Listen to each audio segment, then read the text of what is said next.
चुनाव दर चुनाव ठोकी पीटी कांग्रेस को पता नहीं इतना ताव कहां और कैसे आ गया। वो संसद में ठोका ठोकी की बातें करने लगी। हालांकि ठोक देंगे कहने वाली कांग्रेस खुद ही बुरी तरह से ठुक गई और कांग्रेस के अध्यक्ष मल्लिकार्जुन खड़गे को हाथ जोड़कर माफी मांगनी पड़ गई।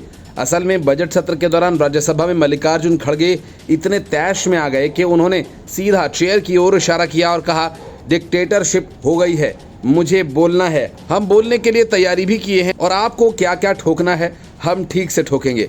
इस पर उपसभापति ने आपत्ति जताई और उसके बाद मल्लिकार्जुन खड़गे बैकफुट पर आ गए। उन्होंने हाथ जोड़ लिए, हाथ जोड़कर सफाई देने लगे। उन्होंने कहा कि सर आपको नहीं, उनको ठोकेंगे, सरकार को ठोकेंगे, आप सुनिए। इसके बाद उपसभापति ने सदन के नेता जेपी नड्डा को बोलने का मौका दिया। Leader of house JP Nadda ने मल्लिकार्जुन खड़गे को अच्छे से रगड़ा। राज्यसभा में नई शिक्षा नीति पर चर्चा चल रही थी।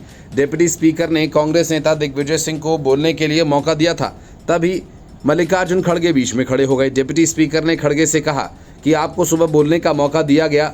खड़गे बोले कि सुबह शिक्षा मंत्री नहीं आए थे, तभी स्पीकर ने बैठने को कहा। इस पर खड़गे भड़क गए। उन्होंने सदन के नेता प्रतिपक्ष ने कमेंट किया कि आपको क्या क्या ठोकना है हम ठीक से ठोकेंगे। खड़गे के कमेंट के बाद बीजेपी ने हंगामा कर दिया। सदन के नेता जेपी नड्डा खड़े हुए और बयान की निंदा की। नड्डा ने कहा कि नेता विपक्ष तजुर्बेकार हैं, लंबे समय तक संसदीय कार्य के रूप में नेतृत्व किया, सदस्य के रूप में भी काम किया, लेकिन अभी जो भाषा का इस्तेमाल किया वो निंदनीय है। उन्होंने खड़गे से माफी की मांग की। इसके बाद खड़गे ने अपनी गलती भी स्वीकार की। उन्होंने कहा कि उपसभापति जी, मैं माफी मांगता हूं, मैंने ये शब्द आपके लिए नहीं बोले, मैं सरकार की पॉलिसीज को ठोकेंगे बोला। अगर मेरी बात से आपको ठेस पहुंची है तो मैं माफी मांगता हूं। इससे पहले राज्यसभा में नेता खड़गे ने केंद्रीय मंत्री जेपी नड्डा पर पलटवार किया और कहा कि विपक्षी दलों को प्रशिक्षण की नसीहत देने वाले नेता सदन को ही इसकी जरूरत है, क्योंकि उनके ही सदस्य और मंत्री ही समय पर सदन में नहीं आते हैं।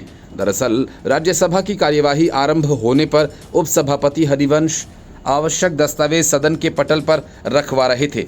इसी क्रम में उन्होंने राष्ट्रीय खाद्य प्रौद्योगिकी उद्यमशीलता और प्रबंधन संस्थान के परिषद के लिए निर्वाचन का प्रस्ताव पेश करने के लिए केंद्रीय मंत्री रवनीत सिंह बिट्टू का नाम पुकारा, लेकिन वे सदन में उपस्थित नहीं थे। विपक्षी दलों के सदस्यों ने इस पर आपत्ति जताई और कहा कि मंत्री की अनुपस्थिति शर्म की बात है। खड़गे ने कहा कि नेता सदन जेपी नड्डा ने नसीहत दी थी कि नेता प्रतिपक्ष और विपक्ष के सदस्यों को सदन के नियमों का प्रशिक्षण दिया जाना चाहिए। उन्होंने कहा कि मैं पूछता हूं कि आप ट्रेनिंग क्यों नहीं लेते, आपके लोग समय पर क्यों नहीं आते, मंत्रीगण भी नहीं आते, ये शर्म की बात है।